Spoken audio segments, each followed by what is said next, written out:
General Hospital spoilers reveal that the revelation that Britt was not only alive but also the biological mother of Rocco sent shockwaves throughout Port Charles.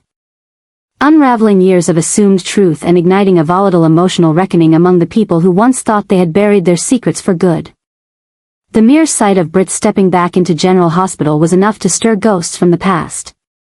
But the storm truly erupted when she confirmed what only a select few had ever dared whisper: Lulu was never the one who gave birth to Rocco. The child that Lulu had raised with fierce devotion. The son she had believed to be a miracle born out of her love with Dante, had in fact been the product of one of the darkest manipulations in the town's history. Britt, under orders and deceit, had carried the embryo created from Lulu and Dante's genetic material, and though the child was biologically theirs, it was Britt who endured the pregnancy, Britt who delivered him. And now Britt who was reclaiming her truth. The emotional terrain became a minefield overnight. Lulu, already grappling with the fragile stability of her recovery and her place in Rocco's life, now found herself stripped of the one identity she clung to most dearly, that of his mother. For Rocco, the impact was even more brutal. Raised to believe Lulu was the woman who brought him into the world, he now faced the harrowing truth that the woman who had nursed him through scraped knees and bedtime fears had never physically carried him. That realization did not just rock his sense of family, it detonated it. Questions swirled in his mind, and confusion turned to rage. Why had no one told him the truth? Was Britt just another stranger? Or had he unknowingly been looking into the eyes of his real mother without understanding their connection? For Britt, returning to Port Charles wasn't an act of redemption, it was an act of necessity.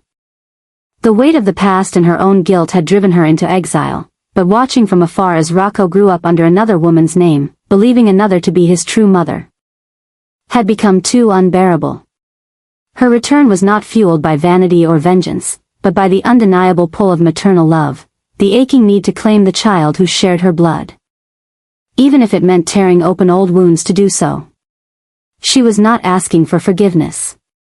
She was demanding acknowledgement. The fallout touched every corner of the town. Dante was caught in the middle. Pulled between his loyalty to Lulu and the inescapable truth of Britt's involvement in his son's life. Brooke Lynn, already at war with Lulu for exposing the truth about Gio, saw the return of Britt as the ultimate ace, ammunition to finally dethrone Lulu from her pedestal of moral superiority. With the legal implications now swirling, custody questions began to loom. Did Britt have a legal claim? Could she petition the courts to be reinstated as Rocco's rightful mother, even if he was conceived with Lulu and Dante's DNA? The courtroom battles threatened to be every bit as vicious as the emotional ones. Lulu, meanwhile, became increasingly unhinged, desperate to hold on to her son, even as the truth endangered every maternal claim she had ever made. Her fear of losing Rocco drove her to paranoia, and soon she began to isolate herself, lashing out not only at Britt but at those closest to her. Even Laura, her mother, tried to mediate but found herself overwhelmed by the ferocity of emotions at play. The Spencer family, so often fractured by secrets, was once again being ripped apart by truths too painful to bear. And Rocco, his world, once stable, once warm, was now in ruins. He began retreating from everyone, confused and deeply wounded by the idea that his whole life may have been built on deception. The boy who once looked up to Lulu with unwavering adoration now saw her with suspicion and grief. Unsure of who he truly was or who he was supposed to be. His anger was not just toward Lulu, but toward the entire system of lies that had kept him in the dark for so long. He began spending more time with Britt, not necessarily out of affection, but out of a need to understand. To understand what was taken from him. To understand who he might have become had he known the truth from the beginning. In a town defined by shifting alliances and buried secrets. The re-emergence of Britt and her declaration of motherhood has lit a fuse that can no longer be extinguished. It is no longer just a matter of who carried the child, but who raised him, who shaped him, and who he chooses to believe. As Rocco stands at the crossroads of identity, love, and betrayal, the adults around him prepare for the war that will follow. Knowing that in Port Charles, nothing stays buried forever, and when the truth rises, it consumes everything in its path. Brooke Lynn Quartermain was no longer merely reacting out of wounded pride or emotional fury. She was building a campaign, a relentless, methodical war of emotional and psychological devastation aimed squarely at Lulu Spencer. In the aftermath of Lulu's shocking decision to publicly reveal that Giovanni Gio Palmieri had been adopted by Brooke Lynn and was her biological child, something inside Brooke Lynn snapped. The betrayal wasn't just personal, it was foundational. Lulu had weaponized Brooke Lynn's most sacred secret, violating her maternal identity and trust with brutal precision. And now, Brooke Lynn was ready to return the favor with a revelation so catastrophic it would rip the ground from beneath Lulu's feet, the truth that Lulu was not the biological mother of her son, Rocco. The secret had festered in the shadows for years, obscured by layers of confusion, misdirection, and medical manipulation. Only a few remembered the twisted path that led to Britt Westbourne being the one to carry and birth the child created from Dante and Lulu's embryo, a plan originally designed as part of Britt's scheme to manipulate Patrick Drake. What had once been a desperate act of deception had become a buried chapter, dismissed and forgotten by those who found comfort in simpler narratives. But Brooke Lynn hadn't forgotten. And now, with the help of her legal ally Marco Rios, she had uncovered the entire history in painful, indisputable detail. Brooke Lynn held the documentation in her hands like a nuclear code. Medical records, fertility clinic logs, surrogacy agreements, every piece of evidence needed to destroy Lulu's claim to biological motherhood. It wasn't just ammunition. It was a bomb. And Brooke Lynn was ready to detonate it. She envisioned the exact moment, perhaps at a family gathering, or a press-covered charity gala, where she would confront Lulu in front of the Quartermains, the Falconerys, the Ashfords, even the media. One carefully chosen sentence would send shockwaves through Port Charles. Rocco's biological mother isn't you, Lulu. It's Britt. The gasp, the silence, the chaos. Brooke Lynn had replayed it all in her mind with chilling precision. But the most devastating part wouldn't be the public humiliation. It would be the look on Rocco's face. The sudden, shattering moment of cognitive dissonance as he realized the story of his birth had been a lie, that the woman who raised him had hidden from him the truth of his existence. Brooke Lynn wanted that look. She wanted Lulu to see it. She wanted Lulu to feel the bottom fall out of her world just as Brooke Lynn had when her secret about Gio was exposed. Of course, Brooke Lynn knew there would be backlash. Dante would be horrified, torn between his loyalty to Lulu and his guilt over not being more involved in the details of Rocco's birth. Laura would beg for leniency, urging Brooke Lynn to remember her own pain as a mother. Even Maxie and Sam might try to intervene, hoping to restore peace before the carnage began. But Brooke Lynn had made peace with their disapproval. She wasn't acting out of emotion anymore, she was following a code. A new moral compass forged in betrayal: if you destroy my family, I'll destroy yours. And so the plan expanded. Brooke Lynn didn't just want to drop the truth, she wanted to control how it landed. She began planting subtle seeds of doubt in Rocco's life. A mysterious envelope containing a photo of Britt holding a newborn, a journal with entries about IVF, casual mentions of the name Westbourne around the boy when Lulu wasn't listening. Brooke Lynn wasn't just revealing the truth. She was engineering Rocco's emotional journey to it, making sure that by the time he confronted Lulu, he would already feel a cold sense of betrayal brewing in his heart. At the same time, she pushed Marco to obtain a court order unsealing the original surrogacy files. The legal angle was important, not just for leverage, but to explore the possibility of reclassifying Rocco's legal parentage. Brooke Lynn didn't necessarily want custody. She just wanted Lulu to know that it could be taken away. That the ground beneath her wasn't as stable as she believed. And while all this unfolded, Britt Westbourne, once presumed gone forever, had begun making subtle inquiries about her past in Port Charles.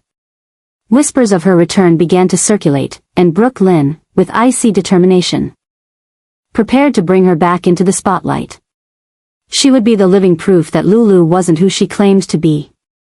That Brooke Lynn was no longer the villain in this story, but the avenger. Still, there was one variable Brooke Lynn hadn't calculated: the effect this would have on Rocco himself. The boy was perceptive, thoughtful, and deeply bonded to Lulu. Even if he were to learn the truth, would he be capable of processing it without emotional collapse? And if he didn't turn against Lulu, if he forgave her and viewed Brooke Lynn as the destroyer, what then? Brooke Lynn told herself she didn't care. That the boy's temporary pain was a necessary consequence of justice. But in the quiet moments, alone in her room, staring at a photo of Gio or brushing a lock of her own hair behind her ear in the mirror, she sometimes questioned whether the line between justice and cruelty had disappeared altogether. This wasn't just about motherhood anymore. It was about legacy. About identity. About how truth, once weaponized, could become more dangerous than any lie. And Brooke Lynn, armed with the darkest of truths, was ready to ignite the war that could unravel not only Lulu, but herself. Because in the pursuit of vengeance, there is always the risk that the fire you start may consume more than your enemies.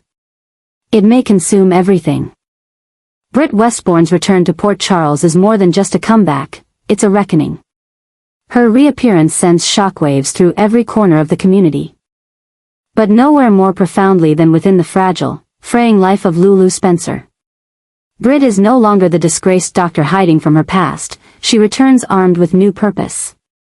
Unapologetic determination, and one single, earth-shaking mission: to reclaim legal custody of her biological son, Rocco Falconeri. The revelation alone, that Britt, not Lulu, is Rocco's true birth mother, is enough to unmoor the already tense Falconeri family dynamic, but Britt's pursuit of custody elevates the chaos into something seismic. The legal documents once sealed and buried, the surrogacy arrangement manipulated and misunderstood, the years of silence and shadows, all now resurface with venomous clarity.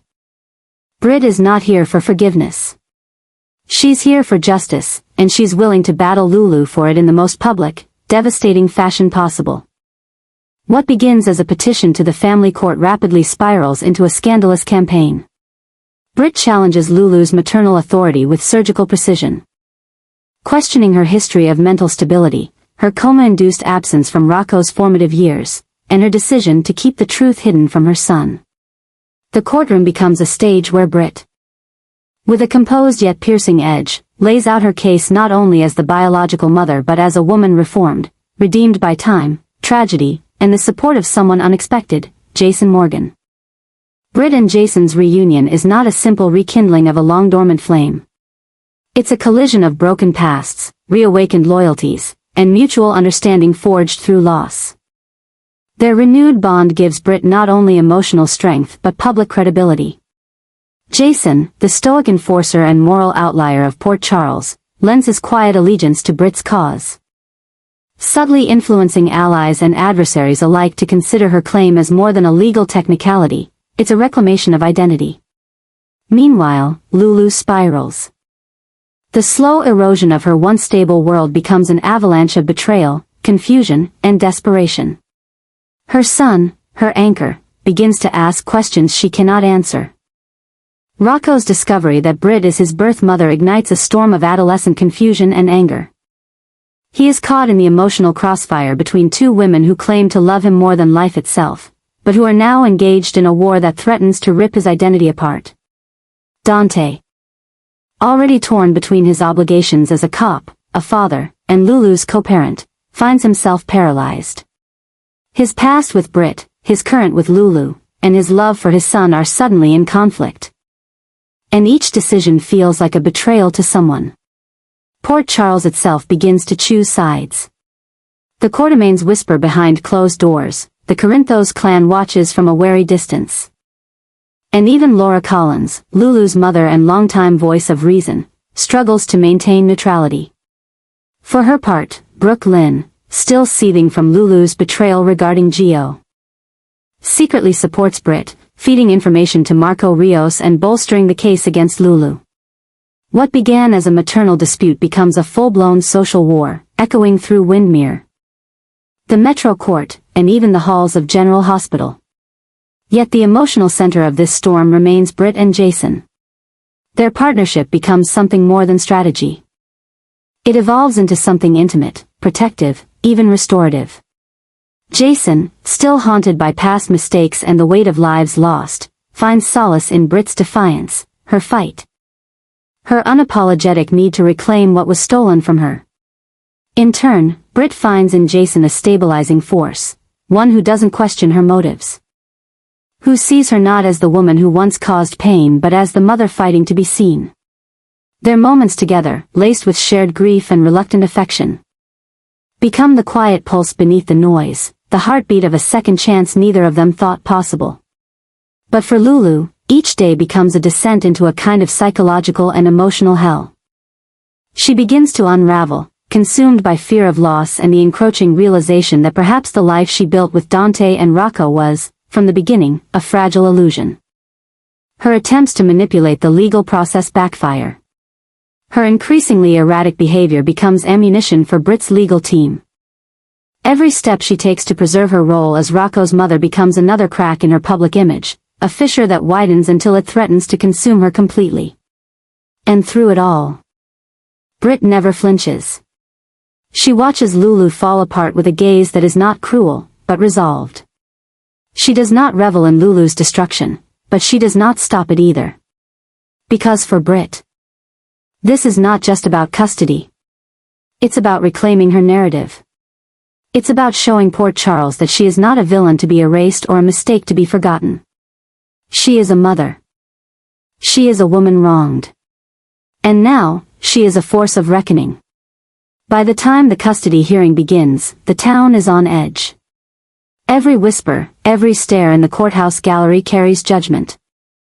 Jason sits silently beside Britt, his expression unreadable, his presence undeniable. Lulu stands with Dante, but even he seems distant now. Wearied by the relentless unraveling of everything they once shared. The judge listens, but the outcome feels inevitable. Britt has not only the law, but the momentum of truth and public sentiment on her side. When the gavel falls, it won't just decide who gets to raise Rocco. It will decide who Port Charles believes deserves redemption, and who is destined to be left behind. For Lulu, the outcome may well mean more than the loss of a child. It could be the death of her identity, the final, irreversible proof that she is no longer the woman she once was. And for Britt and Jason, it could be the beginning of something neither of them dared to imagine, family, vindication, and maybe even love amidst the ruins. Lulu Spencer had always believed that no matter how chaotic life in Port Charles became, there were a few things she could rely on, her instincts as a mother, her sense of right and wrong, and the unwavering loyalty of Dante Falconeri. But that foundation began to fracture the moment Brooklyn Quartermain unleashed a revelation so devastating. It didn't just challenge Lulu's truth, it threatened to redefine her entire identity. The quiet but destructive storm began when Brooklyn, motivated by revenge and personal grievance, unveiled a long-buried secret, that Rocco, the boy Lulu had raised, loved, and defended with every fiber of her being, was in fact not biologically hers. Instead, Britt Westbourne, once thought of as a manipulator and outsider, had been the one to carry Rocco into this world. It was a secret that had been buried beneath years of tragedy, coma, deception, and silence, but now it was out, and it was unforgiving in its consequences. For Dante, a man who had always sought to do what was right even in a world of gray, the truth hit harder than expected. This wasn't just about science or surrogacy, it was about trust. And that trust, the sacred bond between two parents forged through years of hardship and reconciliation, began to crack under the weight of what he perceived as Lulu's silence. Had she always known? If not, why didn't she demand to know? Had she deliberately shielded the truth to protect herself? Her image, her control over their child? These questions, raw, brutal, and endless, gnawed away at Dante's heart, pushing him further from the woman he had once considered the love of his life. The irony was suffocating. Lulu, who had fought so hard to wake from her coma and reclaim her life, now found herself standing in a world where every certainty had vanished. She had survived physical paralysis, only to find herself emotionally immobilized. The look in Dante's eyes, no longer filled with compassion but with deep confusion and hurt, was more piercing than any injury she had ever endured. And Rocco, sweet and innocent Rocco, whose life had been filled with so many complex truths already, now stood at the center of a new vortex of emotional chaos, uncertain of who he really was or who had the right to claim him. Meanwhile, Britt's return only added gasoline to the emotional inferno. For years, she had lived in the shadows of her choices and her past, exiled from the warmth of family and community, haunted by the unethical actions she once committed. But now, with a renewed sense of purpose and perhaps emboldened by her own regrets, Britt wanted to be heard. She wanted to be acknowledged. And most importantly, she wanted to be a mother. Not to just any child, but to the boy she once gave life to. The court system of Port Charles, already bruised and battle-worn from years of custody disputes, now stood poised to face yet another painful battle, one that could pit Britt's new claim of maternal right against Lulu's deep emotional history with Rocco. In the center of it all, Dante was the one forced to make the impossible choice, caught between the woman who raised his son and the woman who birthed him. A man known for his integrity and honor. He now wrestled with internal conflicts that defied logic. Should he defend Lulu out of loyalty to their past and the family they tried to build? Or should he allow Britt a place in Rocco's life, driven by the truth of biology and the desire for redemption? The more he tried to compartmentalize his emotions, the more they spiraled out of control. And so Lulu, once known for her strength and resilience, began to unravel. The shame, the sense of betrayal, the unbearable fear of losing Rocco and Dante all at once, these feelings engulfed her, whispering lies and doubts into her mind until she could barely breathe. The town began to whisper, too, quiet rumors laced with judgment. How much did Lulu know? Was this another example of a Quartermain's secret wrapped in a Spencer tragedy? Brooke Lynn, ever cunning and relentless, fed these whispers with carefully timed hints and pointed conversations, tightening the noose around Lulu's already fragile position. As Lulu stood at the edge of this emotional cliff, watching her world collapse under the weight of secrets and betrayals, she began to realize that this wasn't just about custody or bloodlines, it was about identity. About motherhood. About the silent pact made between parent and child that transcends DNA. But in a town like Port Charles, where loyalty is fragile and power plays are relentless, even the most sacred bonds can be put on trial. Will Dante, torn by loyalty and truth, ultimately choose justice over love? Will Britt's claim to motherhood spark a deeper war that fractures the community? And will Lulu find a way to fight back, or will she become yet another casualty of the past she tried so hard to bury? The battle lines have been drawn, and with each passing day, the weight of truth threatens to drown them all. In Port Charles, family has always been complicated, but for Lulu, this might be the moment where it all finally falls apart.